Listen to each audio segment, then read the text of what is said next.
एक retired army soldier बन जाता है गैंगस्टर और फिर कहानी लेती है एक खतरनाक मोड़। और आज हम एक्सप्लेन करने वाले हैं द इन्फॉर्मर। दोस्तों, कहानी की शुरुआत होती है पीटर नाम के एक शख्स से जो कि अपनी पैंट में सीक्रेट माइक फिट कर रहा था।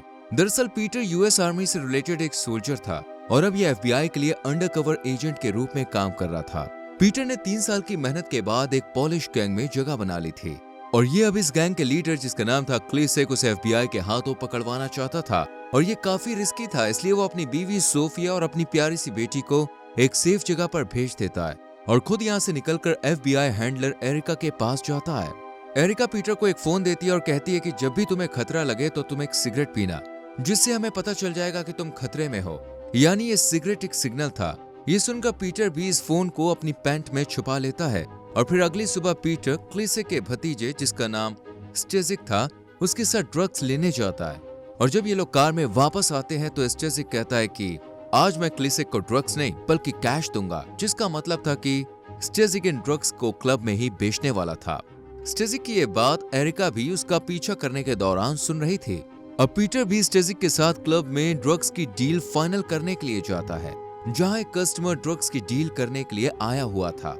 ये स्टेजिक से कहता है कि मेरे पास इन सारे पैकेट्स को खरीदने के पैसे नहीं है, इसलिए हाँ अगर तुम चाहो तो मैं इन सबको खरीद लूंगा, फिलहाल तो मेरे पास 2 किलो ड्रग्स के ही पैसे हैं। ये सुनने के बाद स्टेजिक बहुत ज्यादा गुस्सा हो जाता है और उठकर यहाँ से चला जाता है। स्टेजिक के चले जाने के बाद पीटर इससे ड्रग्स के बारे में पूछताछ करता है और पीटर को इसकी बातों से पता चल जाता है कि ये कोई बायर नहीं बल्कि एक पुलिस वाला है। पीटर इससे कहता है कि मैं जानता हूँ कि तुम एक पुलिस अफसर हो, इसलिए तुम्हारी भलाई इसी में है कि तुम अभी इसी वक्त यहाँ से चले जाओ। लेकिन यह आदमी पीटर की बात नहीं मानता। ये देखकर पीटर इसे धक्के देकर बाहर निकालने लगता है। ये पुलिस वाला भी गुस्से में अपनी गन निकाल लेता है, लेकिन इससे पहले कि ये कुछ कर पाता स्टेजिक पीछे से आकर इसे शूट कर देता है और ये अफसर यही मारा जाता है। ये देखकर पीटर चीखने लगता है क्योंकि उनका बनाया हुआ प्लान अब इनके हाथ से निकल रहा था। बाहर आकर पीटर सिगरेट जलाता है जो कि एफबीआई को बुलाने का एक कोड था।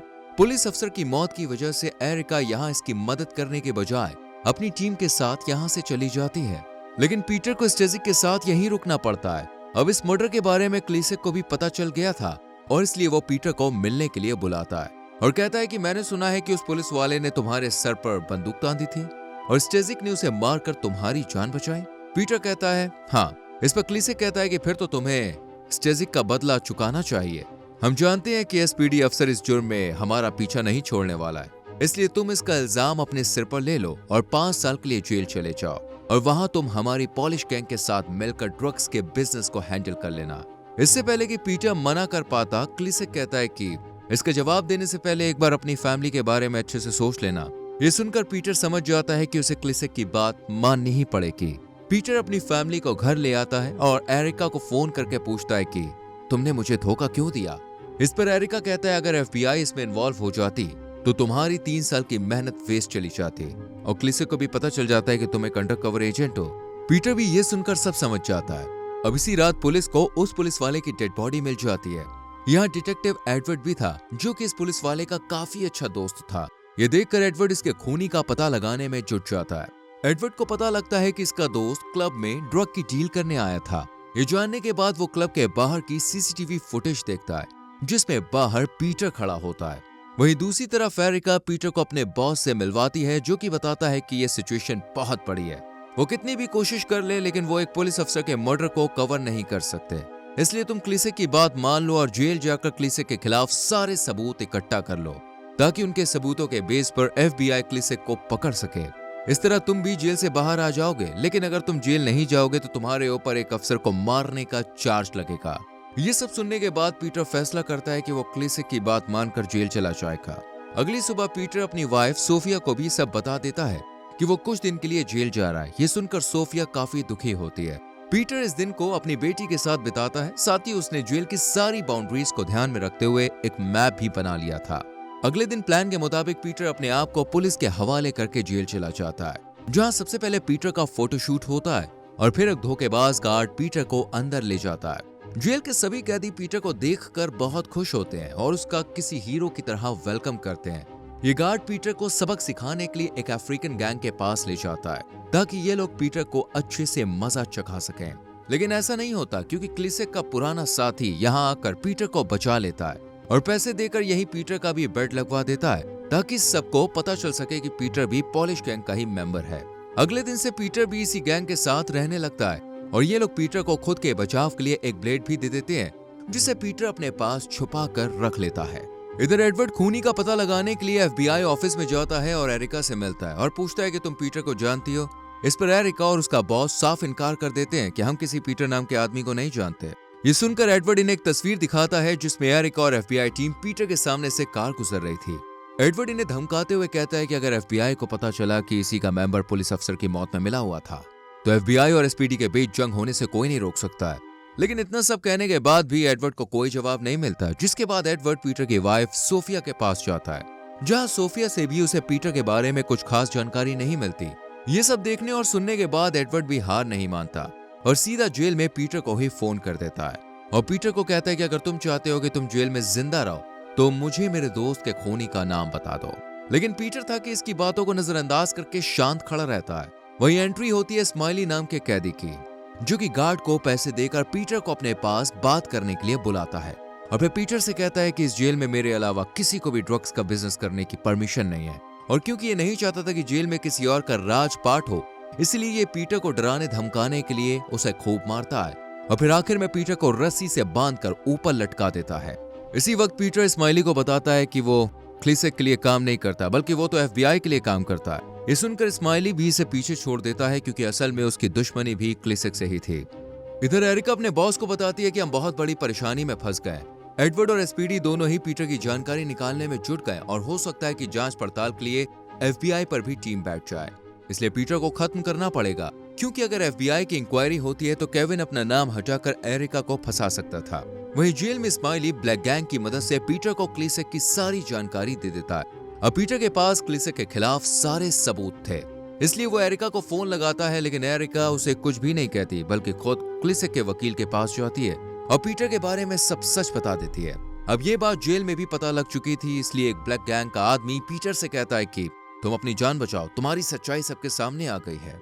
ये सुनकर पीटर भी लड़ने के लिए तैयार हो जाता है और अपनी ब्लेड ढूंढने लगता है जो कि उसके पास नहीं थी और तभी पॉलिश गैंग का मेंबर पीटर पर हमला कर देता है।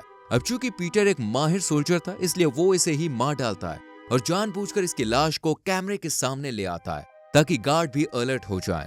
इस डेड बॉडी को देखकर गार्ड्स यहाँ तुरंत आ जाते हैं। अब पीटर ने सैम को पकड़ लिया था और उसी के जरिए वो जेल के ऊपर टावर के पास आ जाता है और इस जगह को बहुत ही ध्यान से देखने लगता है।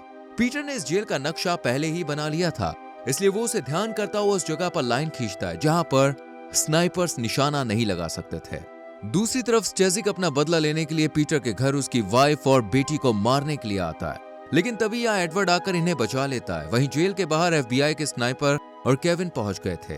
केविन FBI सोल्जर्स को ऑर्डर देता है कि जैसे ही पीटर को देखो वैसे ही उसे शूट कर देना।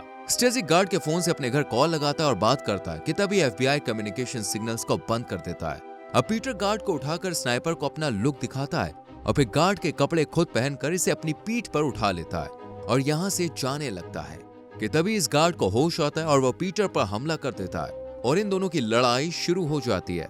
इसी बीच पीटर स्नाइपर के निशाने पर आ जाता है। ये देखकर स्नाइपर पीटर के शोल्डर पर शूट करता है, लेकिन ये गोली गार्ड को ही लग जाती है और वो वहीं मारा जाता है। फायरिंग की वजह से यहाँ रखे टैंक भी ब्लास्ट हो जाते हैं, लेकिन पीटर ने खुद को कवर कर लिया था इसलिए वो बच जाता है। इसी दौरान एरिका यहाँ पर आ जाती है और वो देखती है कि जेल के ऊपर का हिस्सा पूरी तरह से जल गया है और अब केविन भी अपना काम खत्म करके जाने लगता है कि तभी स्ट्रेचर पर लेटाकर एक जख्मी शख्स को ले जाया जा रहा था। एरिका जब इसको देखती है तो समझ जाती है कि ये गार्ड नहीं बल्कि गार्ड के कपड़ों में पीटर ही है, इसलिए वो अपना ID कार्ड दिखाकर एम्बुलेंस में ही बैठ जाती है।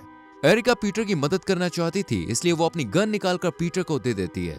पीटर भी इस गन पॉइंट पर इन लोगों को ले लेता है और एरिका का फोन लेकर और साथ ही एक सेफ घर का एड्रेस लेकर यहाँ से भाग जाता है। अब कहानी घूमती है कुछ समय बाद, जहाँ एरिका अपने बॉस के पास आकर उसे बताती है कि हमने पीटर की लोकेशन को ट्रेस कर लिया है। केविन भी इससे कहता है कि जल्दी उसे ढूंढ के खत्म करवा दो, मैं नहीं चाहता कि कोई FBI पर उंगली उठाए और मैं तुम्हें भी इंक्वायरी से दूर कर दूंगा। ये सब बातें एरिका रिकॉर्ड कर रही थी, जिसे सुनकर SPD और एडवर्ड यहाँ आ जाते हैं और SPD ये सब जानने के बाद केविन को अरेस्ट करके ले जाती है। इसके बाद हमें पीटर को दिखाया जाता है जो कि पब्लिक पार्क में अपनी फैमिली से मिलने आया था।